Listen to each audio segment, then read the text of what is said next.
Hello everyone. क्या आपको पता है एक चाइल्ड की नेचुरल गार्जियन किसे माना गया है? यहाँ आता है section 6 of Hindu minority and guardianship act 1956, जो कि ये कहता है कि एक बच्चे के प्राइमरी नेचुरल गार्जियन हमेशा पिता होते हैं और साथ ही उसके बाद मदर की कैटेगरी आती है, क्योंकि मदर को आफ्टर फादर गार्जियन माना गया है।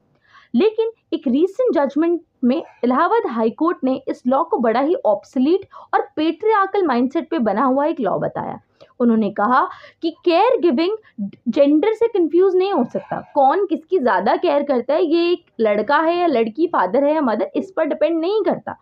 ये डिपेंड करता है कि कौन ज़्यादा इमोशनली अटैच्ड है टुवर्ड्स द चाइल्ड।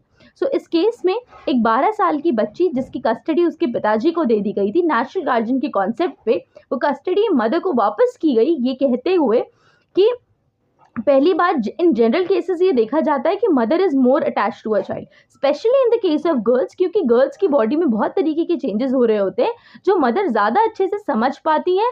लड़कियां ज़्यादा अच्छे से अपनी माँ से कम्युनिकेट कर पाती हैं, because being a women mother उस चीज़ को ज़्यादा अच्छे से समझ पाती है।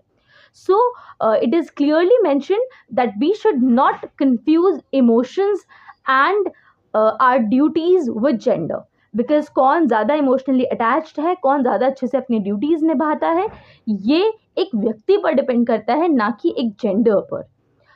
We need to end the patriarchal laws which have been created in the earlier times.